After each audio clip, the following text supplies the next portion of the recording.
Happy new year എല്ലാവർക്കും. ഈ വർഷത്തെ ആദ്യത്തെ വീഡിയോ ആണ്.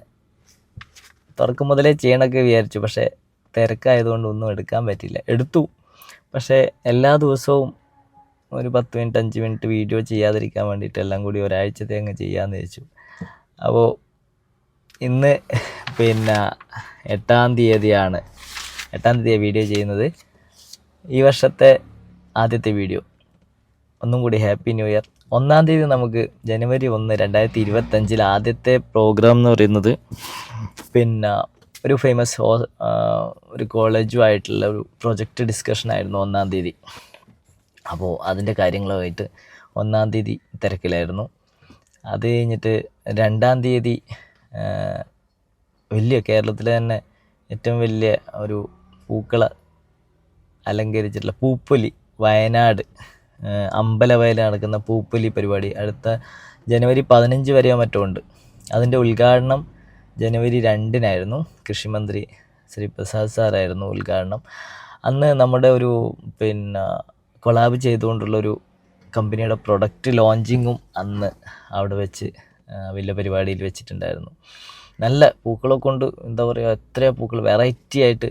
വയനാട് ദുരന്തവും കാര്യങ്ങളുമായിട്ടൊരു വിഷമത്തിലാണെങ്കിലും അതിൻ്റെയൊക്കെ വിഷമം ഒരു ആസ്വാദനം കൊണ്ടുവരാൻ വേണ്ടിയിട്ട്, മാറ്റാൻ വേണ്ടിയിട്ട് നല്ലൊരു എഫേർട്ട് എടുത്തിട്ടുള്ള ഒരു പരിപാടിയായിരുന്നു പൂപ്പൊലി എന്ന് പറയുന്നത്. അത്യാവശ്യം നല്ല രീതിയിൽ അലങ്കരിച്ചിട്ടുള്ള ഒരു പ്രോഗ്രാമായിരുന്നു പൂപ്പൊലി 2025. അപ്പോൾ അന്ന് രാത്രിയായി, 1 മണിയായി ഞാൻ തിരിച്ച് നാട്ടിലെത്താൻ, കണ്ണൂരെത്താൻ വേണ്ടിയിട്ട്. 3-ാം തീയതി നമ്മൾ ഇവിടെ ആർളം ഫാമിലായിരുന്നു. ഫാമിൽ കുറച്ച് പരിപാടികളുണ്ടായിരുന്നു. എൻ്റെ ചേച്ചിയൊക്കെ വന്നിട്ട് ഒന്ന് കാണാനും, അവിടെ വന്യജീവി സങ്കേതത്തിൽ ബ്രഹ്മഗിരി അവിടുന്ന്, അതായത് ഇവിടെ സ്ഥലം നിലമ്പൂരേക്ക് പോകുന്ന പൂമ്പാറ്റകൾ, ലക്ഷക്കണക്കിന് കോടിക്കണക്കിന് പൂമ്പാറ്റകൾ ഇങ്ങനെ പോകുന്നൊരു വലിയൊരു കാഴ്ചയായിരുന്നു അവിടെ ഉണ്ടായിരുന്നത്. ഈ 3-ാം തീയതി നമ്മൾ അവിടെയായിരുന്നു ഞാൻ പോയിട്ടുണ്ടായിരുന്നത്. അന്നത്തെ ദിവസം ഫാമിലി ആയിട്ട് അങ്ങനെ ഒരു ചെറിയ അമ്മയും ചേച്ചിയും എല്ലാവരും കൂടിയിട്ട് അങ്ങനെ പോയി. 4-ാം തീയതി നാട്ടിൽ തന്നെയുള്ളൊരു സ്കൂളിൽ, വിദ്യാലയത്തിലെ ആനുവൽ ഡേ ആയിരുന്നു.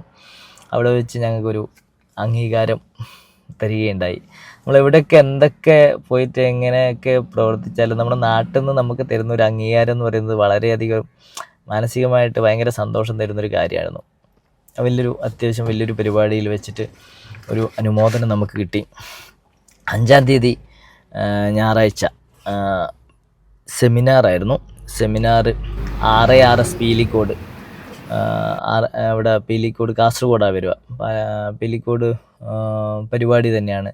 ഏകദേശം 10 ദിവസത്തെ പരിപാടിയാണ് അവിടെ നടക്കുന്നത്. അവിടെ ഒരു ദിവസത്തെ സെഷനായിട്ട് മഷ്റൂമിൻ്റെ സെമിനാറായിട്ട് ഞാൻ അവതരിപ്പിച്ചു. എൻ്റെ ഈ വർഷത്തെ 2025 ആദ്യത്തെ പ്രോഗ്രാം ബുക്ക് ചെയ്തത് കഴിഞ്ഞ ഫെബ്രുവരിയിലോ മാർച്ചിലോ എന്നെ ഡേറ്റ് ബുക്ക് ചെയ്തതാണ് ഈ 5-ാം തീയതി 2025. അപ്പം ഞാൻ ചോദിച്ചു, മാഡം ഇത് മാറിപ്പോയതാണോ, 2025 24 കഴിഞ്ഞില്ലേ എന്ന് ചോദിച്ചു ഞാൻ ജനുവരിയിൽ. കാരണം ഫെബ്രുവരിയിലൊക്കെ അടുത്ത ജനുവരിയിലേക്ക് കെവിക്കലൊരു പ്രോഗ്രാമിൽ വെച്ചിട്ട് അപ്പം തന്നെ നെക്സ്റ്റ് ഡേ തന്നെ വിളിച്ചിട്ട് ബുക്ക് ചെയ്തതാണ് ഈ വർഷം 2025 ജനുവരി 5. എൻ്റെ ജീവിതത്തിലെ ആദ്യത്തെ പ്രോഗ്രാമായിരുന്നു. എന്താ പറയുക, ഈ വർഷത്തെ ആദ്യത്തെ പ്രോഗ്രാമായിരുന്നു. ഒരു വർഷം മുന്നേ ജീവിതത്തിൽ ആദ്യമായിട്ട് ഇങ്ങനെയൊക്കെ സംഭവിക്കുന്നത്. അപ്പോൾ അന്ന് സെമിനാർ അത്യാവശ്യം നല്ല ആളുടെ ആയിരുന്നു. നല്ല ഒരു പങ്കാളിത്തമുള്ള ഒരു പ്രോഗ്രാമായിരുന്നു. RARS പീലിക്കോട് കാർഷിക ഗവേഷണ കേന്ദ്രം, ഉത്തരമേഖല കാർഷിക ഗവേഷണ കേന്ദ്രം പീലിക്കോട്. അത് കഴിഞ്ഞിട്ട് നെക്സ്റ്റ് ഡേ മോർണിംഗ് 6-ാം തീയതി രാവിലെ വയനാട് മക്കിയാട് എന്ന് പറഞ്ഞൊരു സ്ഥലത്ത് ഒരു കൃഷിഭവനിലൊരു പ്രോഗ്രാമായിരുന്നു, ക്ലാസ് തന്നെയായിരുന്നു. അതും എനിക്ക് തോന്നുന്നു ഇപ്പം അടുത്ത് വെച്ചിട്ട് 10-80 പേര് ക്ലാസ്സിലുണ്ടായിരുന്ന ഒരു വലിയ ക്ലാസ്സായിരുന്നു വയനാട് വെച്ച് നടന്നത്, കുൺകൃഷിയുടെ. അതും നല്ല ജനപങ്കാളിത്തത്തോടെ നല്ല രീതിയിൽ നടത്താൻ പറ്റി.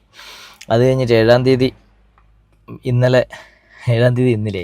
ഇന്നലെ ഞാൻ തിരിച്ച് കാസർഗോഡേക്ക് വന്നു. അനുവും മോനും ഒക്കെ ഉണ്ടായിരുന്നു. കാസർഗോഡ് വന്നു. ഇന്ന് രാവിലെ 8-ാം തീയതി ഞാനിപ്പോൾ ഇവിടെ ഉള്ളത് കാസർഗോഡാണ് ഉള്ളത്. ഇവിടുത്തെ പരിപാടിയുടെ പേര് ഓർമ്മയില്ല.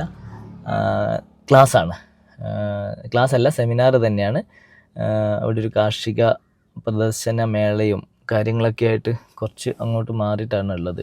ഞാൻ സൈഡിൽ തന്നെ വണ്ടി ഇവിടെ ഒതുക്കിയിട്ട് ഒന്ന് ഇതൊക്കെ പറയാമെന്ന് വെച്ചിട്ടായിരുന്നു. അപ്പോൾ ഇന്നും നല്ല ആൾക്കാരൊക്കെ ഉള്ളൊരു പരിപാടിയാണ്. എനിക്ക് തോന്നുന്നു എല്ലാ സ്ഥലത്തും അടുപ്പിച്ച് കാർഷിക പ്രദർശനങ്ങളും പരിപാടികളൊക്കെ ആയിട്ട് എല്ലാ സ്ഥലത്തും പരിപാടി. ഞാനിങ്ങനെ ഡയറി നോക്കിയിട്ട് വായിക്കുമായിരുന്നു 2025. ഇന്നത്തെ പ്രോഗ്രാമും നമുക്ക് നോക്കാം, എങ്ങനെ ആൾക്കാരൊക്കെ എങ്ങനെയുണ്ട്, റെസ്പോൺസും കാര്യങ്ങളും നോക്കാം. ഓൾമോസ്റ്റ് ഒരാഴ്ച അല്ല, ഈ ജനുവരിയിൽ ആദ്യം ഇത്ര ദിവസം തന്നെ പ്രോഗ്രാംസും കാര്യങ്ങളും ഉണ്ടായിരുന്നു. അപ്പം ഇനി കുറച്ച് ദിവസത്തേക്ക് ക്ലാസ്സുകളൊന്നും ബുക്ക് ചെയ്യുന്നില്ല, യാത്രകൾ തന്നെയാണ്. അപ്പോൾ അതിൻ്റെ വിശേഷങ്ങൾ പുറകെ വരും.